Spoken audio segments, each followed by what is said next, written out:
यदि राष्ट्रीय स्वयंसेवक संघ नहीं होता तो क्या होता, यदि आरएसएस नहीं होता तो क्या होता।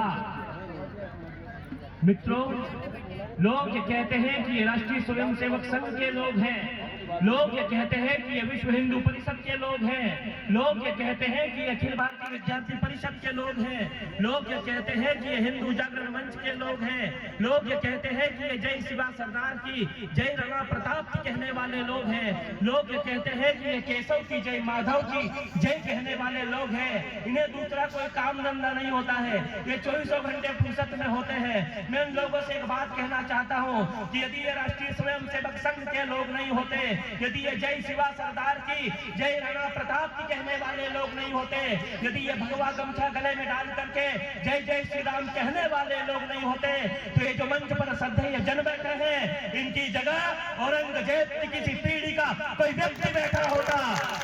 और मैं जो आपके सामने बोल रहा हूँ, मेरी जगह ऑल इंडिया चैंपियनशिप के मेडल गले में लटकाने वाली वो सानिया मिर्जा यहाँ पर मुजरा कर रही होती, और आप लोगों की जगह हाफिज सईद जैसे आतंकवादी बैठे होते और कहते कि नाच मेरी बुलबुल, तुझे पैसा मिलेगा।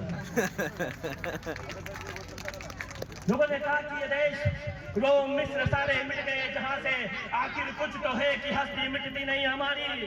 हम ये गीत गाते रहे, कभी सारी दुनिया में केवल हिंदू हुआ करता था, और हम कहते रहे कि हस्ती मिटती नहीं हमारी, और हम जम्बूद्वीप तक सीमित रह गए। हम ये गीत गाते रहे और हिंदू केवल एशिया महाद्वीप तक सीमित रह गया। हम ये गीत गाते रहे और हिंदू केवल भारतवर्ष तक सीमित रह गया। हम ये गीत गाते रहे और हिंदू केवल आर्यावर्त तक सीमित रह गया। हम ये गीत गाते रहे, श्रीलंका हमसे अलग हो गया। हम ये गीत गाते रहे, म्यांमार हमसे अलग हो गया। हम ये गीत गाते रहे, भूटान हमसे अलग हो गया। हम ये गीत गाते रहे, अफगानिस्तान हमसे अलग हो गया। हम ये गीत गाते रहे, पाकिस्तान हमसे अलग हो गया। हम ये गीत गाते रहे, बांग्लादेश हमसे अलग हो गया। हम ये गीत गाते रहे और कश्मीर से हिंदू को खदेड़ दिया गया। हम ये गीत गाते रहे और पश्चिम बंगाल की हालत आप देख रहे हैं। हम ये गीत गाते रहे और हम यही देखते हैं कि हमारे आसपास के क्षेत्रों में कितने ही हिंदू आज मुसलमान हो चुके हैं। हम ये गीत गाते रहे और हम आप देखते हैं कि मेघरगा में ही कितने हिंदू आज क्रिश्चियन हो चुके हैं।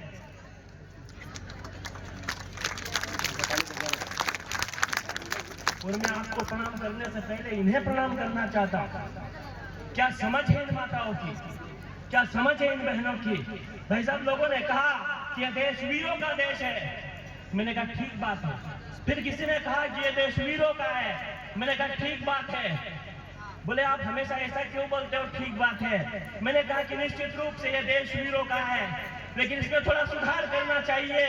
यह देश वीरों का नहीं, यह देश वीरांगनाओं का हुआ करता है। वीरों का है तो ठीक बात है, लेकिन ये देश तो वीरांगनाओं का देश है। उन्होंने कहा ऐसा क्यों कहते हो। हमने कहा कि यदि माँ कौशल्या नहीं है तो राम कहाँ से आएगा, यदि माँ यशोदा नहीं है तो भगवान कृष्ण कहाँ से आएंगे, यदि जयवंता बाई नहीं है तो महाराणा प्रताप कहाँ से आएंगे, यदि जीजाबाई नहीं है तो छत्रपति वीर शिवा कहाँ से आएगा, और यदि पन्ना धाई नहीं है तो फिर चंदन कहाँ से लाओगे। और यदि मैं अजय मेरू के निकट खड़े होकर बोल रहा हूं, यदि कर्पूरी देवी नहीं है तो पृथ्वीराज चौहान कहां से आएगा।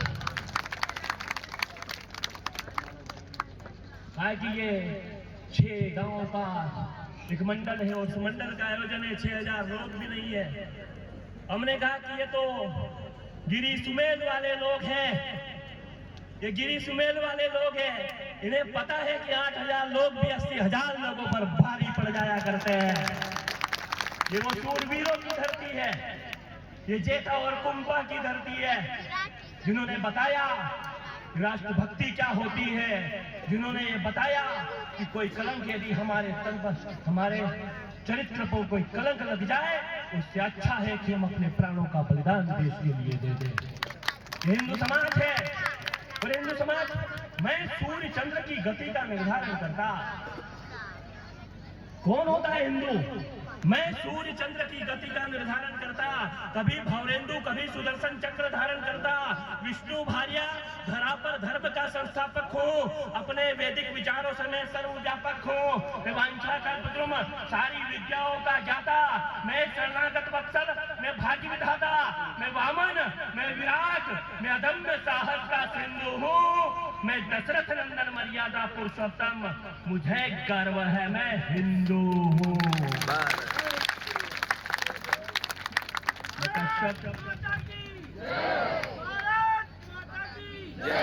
थोड़ी जोर से बोलो, ये भारत और नागरिक कर्तव्यों की बात करते हैं। पंच परिवर्तन में हम नागरिक कर्तव्यों की बात करते हैं। नागरिक कर्तव्यों की बात हम इसलिए करते हैं कि देश हिंदुओं का है, देश हिंदुओं का है। लोगों ने कहा कि आप ऐसा क्यों कहते हो? हमने कहा कि वो लोग हैं, कुछ लोग ये कहते हैं कि हमें भारत माता की जय नहीं बोलेंगे क्योंकि हमारा मजहब हमें इजाजत नहीं दे रहा है। राष्ट्रगान का सम्मान नहीं करेंगे, राष्ट्रगीत का सम्मान नहीं करेंगे, वंदे मातरम नहीं गाएंगे। हमने कहा ऐसा क्यों करते हो? बोलते हैं कि हमारा मजहब हमें इस बात की इजाजत नहीं देता है। लेकिन ये हिंदू क्या कहना चाहता है? 7 सुरों को मिलाकर एक नहीं बोले, तुलजा भवानी के सिंह की भांति होकर निर्भय बोले, जिसकी रगों में हो अपने पिता का खून, केवल वही भारत माता की जय बोले। जरा मुट्ठियां भींच करके भारत माता की, भारत माता की, वंदे वंदे, जय श्री राम, जय श्री राम। संघ 100 बरस का हो गया। हमारे परम पूज्य संघ चालक जी कहते हैं कि किसी का 100 बरस का हो जाना कोई बड़ी बात थोड़ी है। जिसका जन्म हुआ है उसकी उम्र बढ़ती है और बढ़ते बढ़ते एक दिन वो 100 साल का हो जाता है। इसमें गर्व करने जैसा क्या है? इसमें गर्व करने जैसा क्या है? लेकिन फिर भी कहा कि हम हिंदू सम्मेलन करेंगे। हिंदू सम्मेलन क्यों करेंगे?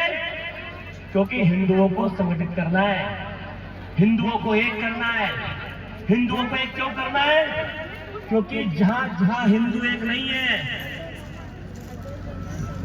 जहां हिंदू एक नहीं रहा, वो क्षेत्र हमसे छूट गया। अफगानिस्तान में हिंदू नहीं था, अफगानिस्तान हमसे अलग हुआ। पाकिस्तान में आज हिंदू नहीं है, कभी वहां हिंदू हुआ करते थे। कहीं ऐसा ना हो कि कल को हिंदू संगठित नहीं रहे और हमारे बर में भी ऐसी स्थिति आ जाए। इसलिए हिंदुओं को संगठित रहने की और होने की आवश्यकता है। हम काशी जाते थे, हम कहीं और प्रणाम करके आ जाते थे। नंदी बाबा कहीं और मुंह करके खड़े रहते थे। सदियां बीत गई, वो लोग भी वहां जाते थे। वो लोग जाकर के वो वजू करते थे। वजू काट के उसी कुंड में हाथ धो लेना, उसी में मुंह धो लेना, उसी में पैर धो लेना। लेकिन किसी भी ईमान वाले ने आकर हमें यह नहीं बताया कि जिस कुंड में वजू किया जाता है उसमें हमारे सदाशिव विराजमान है। लेकिन फिर क्या हुआ? क्या हुआ जब 100 बरस का होने वाला था? 72 हुलों की चाह में वो अपने खुदा को राजी करते रहे। हाथ धोना, कुल्ला करना, काम हाजी काजी करते रहे, पढ़ाते रहे हमें गंगा जमनी तहजीब। शिवलिंग पर वजू नमाजी करते रहे। अब गवाही देने मक्का मदीना न काबा आएगा। नंदी को भरोसा था एक दिन बाबा आएगा। नंदी को भरोसा था एक दिन बाबा आएगा। लेकिन हमें इतिहास पढ़ाए गए। माताएं बैठी है, बहनें बैठी हुई है।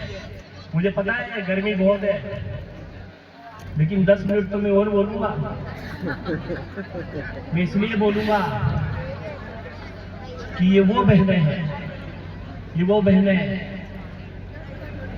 जब बीकादैया धन की पोटली लेकर के जालौर अपने घर पहुंचता है तो उसकी पत्नी हीरा दे पूछती है कि तू ये धन कहां से लेकर आया है? बीकादैया कहता है कि तुझे उससे क्या करना है? सुबह जब सूर्योदय होगा तो हम अमीर हो जाएंगे, हम धनवान हो जाएंगे, तो हीरा के लालच में नहीं आती है। वो हीरा दे कहती है कि मुझे बता कि ये धन कहाँ से लेकर आया है, क्योंकि मैं जानती हूँ कि तू तो निकम्मा है, पर ये धन कहाँ से लाया है। तो बीका भैया कहता है कि अलाउद्दीन खिलजी तो हमारे किले को घेर कर बैठा है, मैंने उसको हमारा किले की कौन सी दीवार कमजोर है इसका पता बता दिया है, उसके बदले में उसने मुझे धन दिया है। हीरा के लालच में नहीं आई, उसने अपनी कटार निकाली और अपने पति बीका भैया की हत्या कर दी।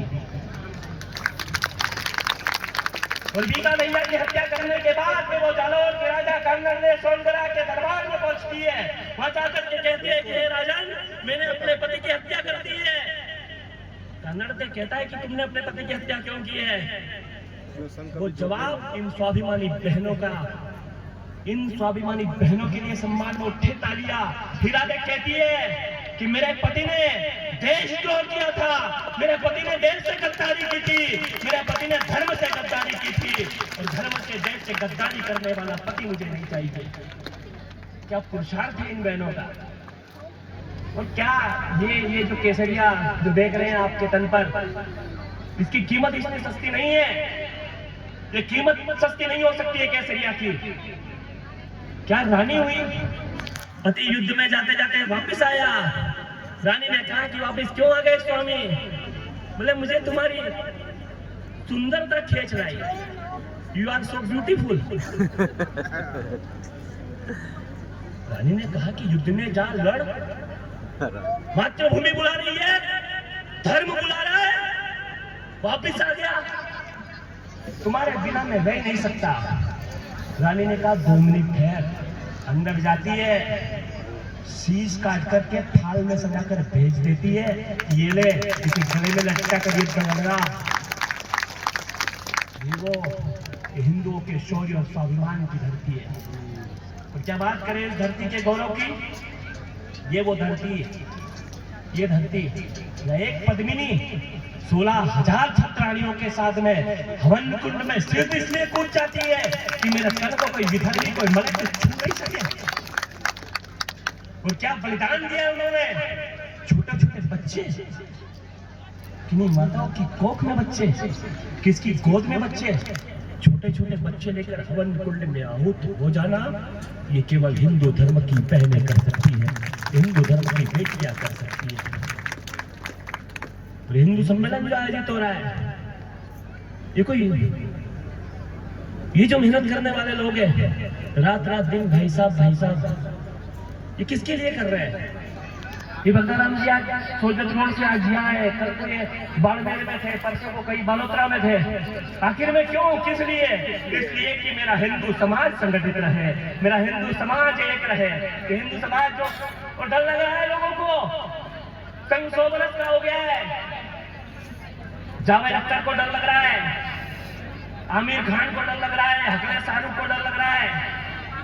बोले ये देश रहने लायक नहीं बचा। अच्छा, क्यों नहीं बचा।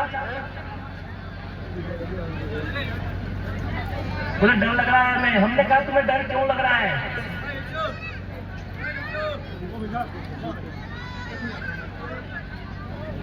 यदि हाजी अली के दर पर जाने के बाद भी डर लगता है, अगर चिश्ती की दरगाह पर शीश झुकाने के बाद भी डर लगता है, अगर आधी रात को अदालत की सीढ़ियां चढ़ने के बाद भी डर लगता है, अगर 5 वक्त नमाज पढ़ने के बाद भी डर लगता है, उन भिखारियों को इतनी शोहरत दिला दी फिर भी डर लगता है, अरे कुत्तों की तरह भौंकने की आजादी फिर भी डर लगता है, तो मानवता के हक में एक इतिहास करना चाहिए और ऐसे लोगों को अब हनुमान चालीसा पढ़ना चाहिए।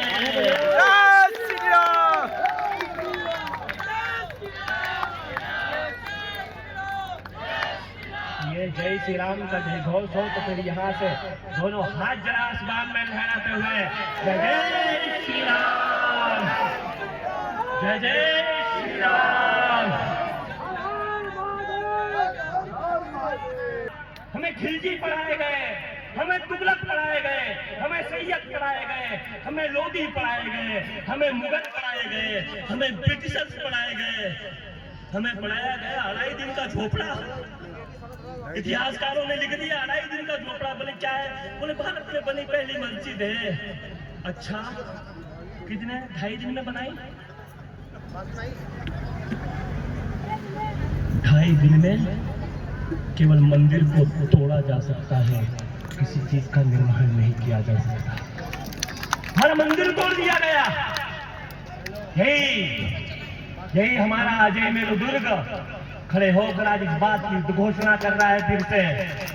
वो सरस्वती कंठाभरण प्रसाद था, वो है, वो संसद का महाविद्यालय था, वो है, उस पर हरिकेली नाटक लिखा हुआ है।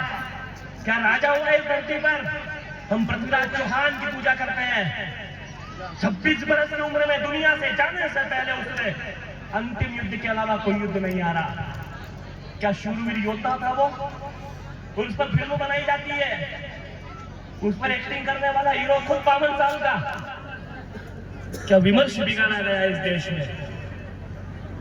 और 1947 से 2012 के बीच में जो बच्चे पैदा हुए उन्हें जेनजी कहा जाता है। उन्हें जेनजी कहा जाता है। क्यों कहा जाता है? तो बोले डिजिटल दुनिया के लोग हैं, ये डिजिटल दुनिया के लोग हैं, बोले जेनजी है। आवाज आएगी जो नेपाल में टक्कर पलट कर दिया, वैसे भारत में भी हो जाएगा। ऐसी आवाजें आने लगी। मुझे हंसी आई। मुझसे कहा कि ऐसी बातों पर हंसते क्यों हो? मैंने कहा इसलिए हंसते हैं कि तुम वामपंथी बड़े मूर्ख हुआ करते हो। भारत की जो जेनजी है वो हिंदू है। भारत की जो जेनजी है वो जब कीपैड पर अपनी उंगलियां चलाती है या फिर आईफोन में कोई रील अपलोड करती है, तब भी उनके अंगूठे से आवाज आती है वंदे मातरम, भारत माता की जय। भारत है, भारत की जेनजी का आदर्श मर्यादा पुरुषोत्तम राम है। भारत की जेनजी का आदर्श लक्ष्मण है। भारत की जेनजी का आदर्श भरत है। भारत की जेनजी का आदर्श चंद्रशेखर आजाद है। भारत की जेनजी का आदर्श भगत सिंह है। भारत की जेनजी का आदर्श लक्ष्मीबाई है। भारत की जेनजी का आदर्श अहिल्याबाई है। भारत की जेनजी का आदर्श जयवंताबाई है। भारत की जेनजी का आदर्श जीजाबाई है। और भारत की जेनजी का जो आदर्श है वो वंदे मातरम लिखने वाला बंकिम चंद्र चट्टोपाध्याय हुआ करता है। ये वो देश है, ये अद्भुत देश है। यहाँ अजमेर का एक राजा हुआ विग्रहराज चतुर्थ। मुझसे यदि कोई पूछे कि महाराणा प्रताप के अलावा आपको कौन सा राजा सर्वाधिक प्रिय है, तो मैं कहूंगा कि वो राजा विग्रहराज चतुर्थ हुआ करता है। विग्रहराज चतुर्थ ने मुसलमानों को भारत से बाहर खदेड़ा और भारत से बाहर खदेड़ने के बाद उसने टोपरा का अभिलेख लिखा।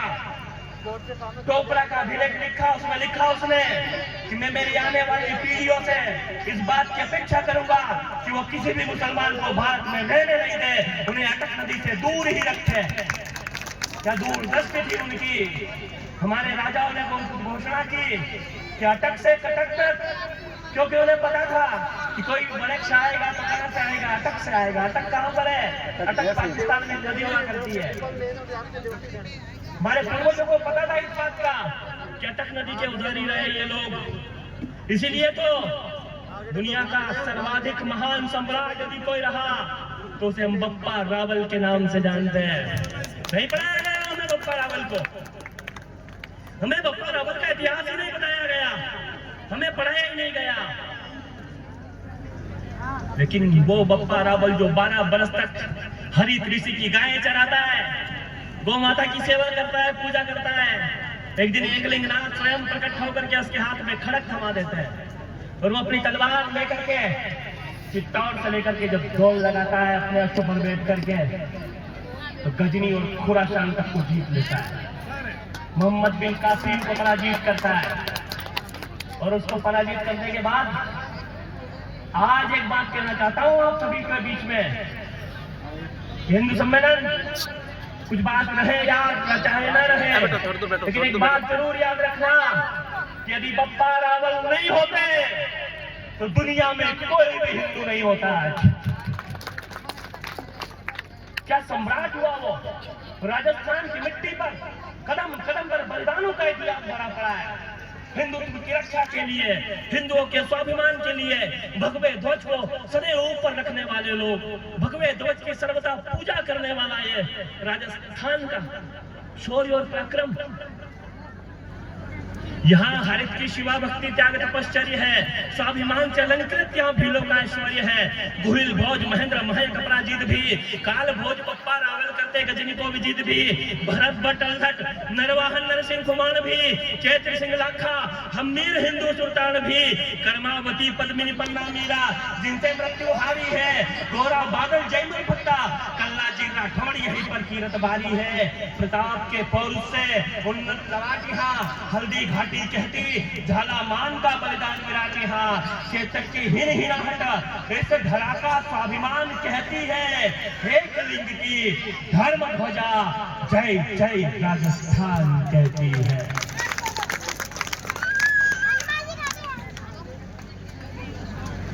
और संघ के 100 वर्ष के होने के उपलक्ष्य में ये जो हिंदू सम्मेलन पंच परिवर्तन की बातें, कुटुंब प्रबोधन की बातें, स्व का बोध कराती बातें, वैसा बहुत सारे लोग मुझे कहते हैं, मैं जिन बच्चों को पढ़ाता हूँ IAS बनते हैं IPS बनते हैं, लोग मुझसे कहते हैं कि तुम ये धोती कुर्ता और ये सामा बांध के क्यों घुमा करते हो।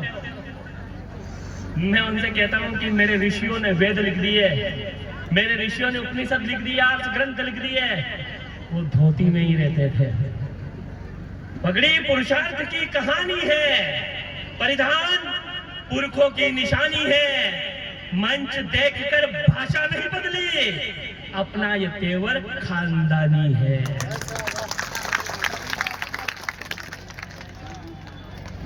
थक गए क्या सम्मान, इन बहनों के सम्मान। और ये हमारे भैया भी जो भजन गा रहे थे, क्या नाम है आपका भैया? ये जयदीप भैया। मैं चाहता हूं कि इस ऐसी प्रतिभा के लिए एक बार जरा दोनों हाथ उठाकर आप तालियां बजाइए। ये हमारे घर आंगन की वो तुलसी है जिसकी पूजा यदि हम नहीं करेंगे तो फिर कौन करेगा आकर के। हमारे घर की पूजा कब होती है? जब हिंदू संस्कृति जीवंत होती है। हिंदू सम्मेलन लोगों ने, इतिहासकारों ने, शायरों ने कविताएं लिखा कि बहनों के लिए, माताओं के लिए, अपनी महबूबा के लिए हमेशा लिखा कि ये चांद जैसी है, चांद जैसा मुखड़ा है, चांद जैसा चेहरा है। लेकिन मैं एक बात कहना चाहता हूँ, सत्कर्म धर्म माधुर्य होती है बेटिया, सत्कर्म धर्म माधुर्य होती है बेटिया, मन के मृदंग की तुर्य होती है बेटिया। पता नहीं क्यों लोग इन्हें चांद कह देते हैं, संस्कृति की तेजस्वी सूर्य होती है बेटिया। अलाउद्दीन खिलजी की बेटी फिरोजा मनचाहा सोहर पाने की खातिर रखती थी रोजा। एक दिन प्रसन्न उस पर उसका परवरदिगार हो गया। खिलजी की बेटी को हमारे लाडले विरमदे से प्यार हो गया, पर किया नहीं उसने मातृभूमि का मोल भाव और ठुकरा दिया था दिल्ली के बादशाह की बेटी का प्रस्ताव। कहा कि धर्म पथ पर बढ़ा दिए कदम, हम पीछे मोड़ते नहीं है, गोमांस खाने वालों से हम कोई रिश्ता जोड़ते नहीं है। सुनकर यह अलाउद्दीन खिलजी क्रुद्ध हो गया। सेना डटी जालौर में, एक भीषण युद्ध हो गया। सेना कम थी, हम हार गए। लड़ते लड़ते कन्नड़ भी स्वर्ग सिधार गए, तो विरमदे के मस्तक को धड़ से अलग करने का आदेश कर दिया। थाल में सजाकर भाल दिल्ली के दरबार में पेश कर दिया, पर मरकर भी उस वीर ने धर्म से ऐसा नाता जोड़ लिया था, फिरोजा की दृष्टि पड़ते ही कटे हुए शीश ने अपना मुंह मोड़ लिया था।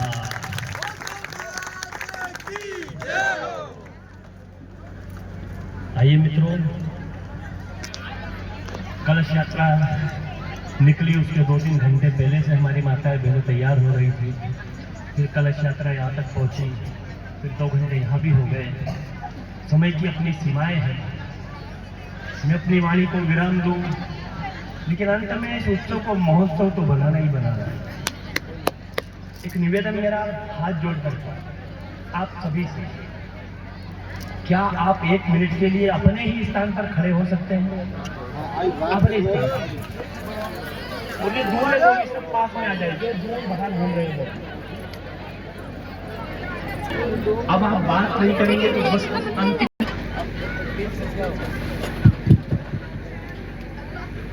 अब नहीं कोई बात नहीं।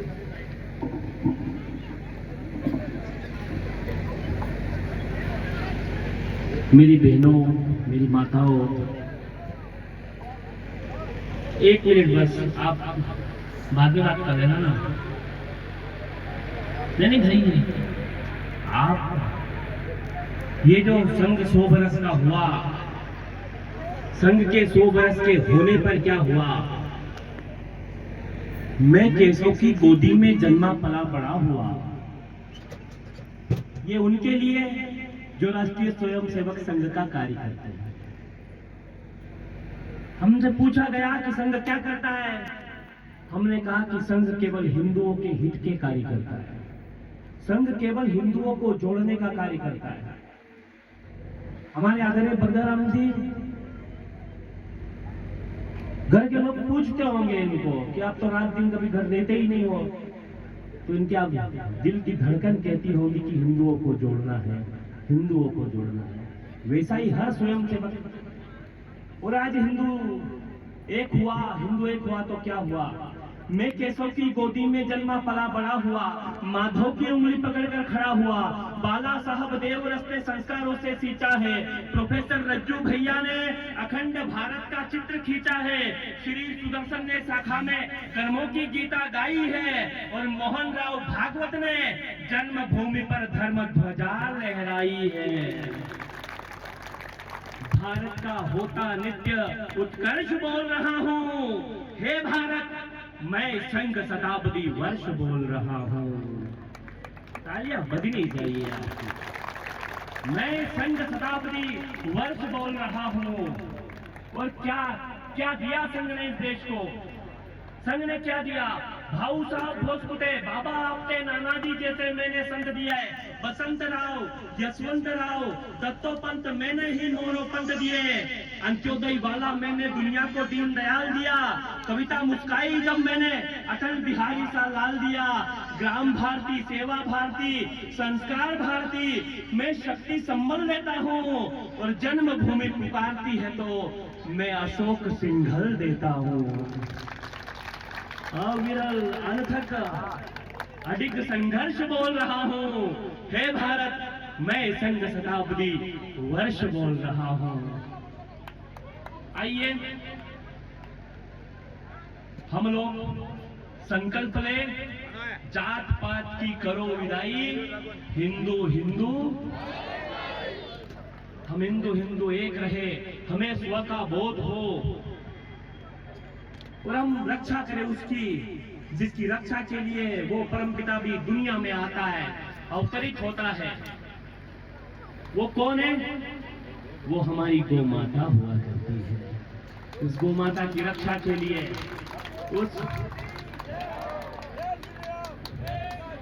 नंदा, सुमनसा, सुशीलिका, वंदिनी, कामिनी, मेध्या, हिरण्या, नंदिनी, धरदा, दीर्घशंगा, वामनलंबिका, सकल प्रिया, अरुणा, गौरांबिका, तारा, तोयिका, सुपत्रिका, धर्मदा, शांता, हरिद्रा, वर्णा, सुनाथा, नर्मदा, सुपिक्षिका, मनोरमा, नीला, जया, चारु चंपका, संखिनी, दुर्विषया, भिन्न वर्णा, कुंडोगुनी, अभिनता, पंचवर्णिका, स्वरूपा, विनीता, सुभद्रा, बहुला दिखता लोक में, माँ सुरभि संग वृषभ शोभित है गोलोक में, प्रजन्य नामक देवता, क्षीरधार, कर्ण प्रदेश में अश्विनी कुमार, थनों में लहराते चारों समुद्र, पृष्ठ भाग में एकादश महारुद्र, ललाट में महागौरी मां पार्वती, नासिका में कार्तिकेय देवों के सेनापति, मुख में वैदिक ऋचाओं की श्वास, जिह्वा पर साक्षात मां शारदा का वास, जिसके सिंगों में सृजक पालन करता, मुखमंडल में वृषभ ध्वज संवरता, धर्म अर्थ काम मोक्ष जिस मां के चरणों में, इंद्र धनुष यावा जिसके वर्णों में, समुद्र मंथन से कपिला काम धेनु का प्रादुर्भाव हुआ।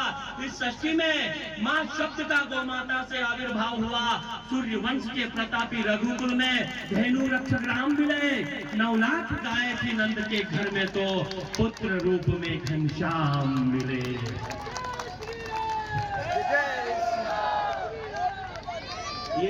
ये जो बहनें बैठे सारे लोग, यदि ये जो बैठे हैं ये भी खड़े हो जाते तो बहुत आनंद आ जाता अभी।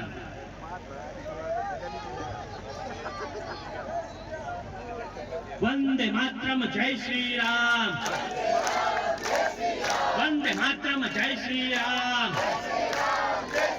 वंदे मातरम, जय श्री राम। जय श्री राम, जय श्री राम। वंदे मातरम, जय श्री राम। जय श्री राम, जय श्री राम। वंदे मातरम, जय श्री राम। जय श्री राम, जय श्री राम। वंदे मातरम, जय श्री राम। जय श्री राम, जय श्री वंदे राम। मातरम, जय श्री राम। जय श्री राम, जय श्री वंदे राम। मातरम, जय श्री राम। जय श्री राम, जय श्री वंदे राम। मातरम, जय श्री राम। जय श्री राम, जय श्री राम। बजती रहे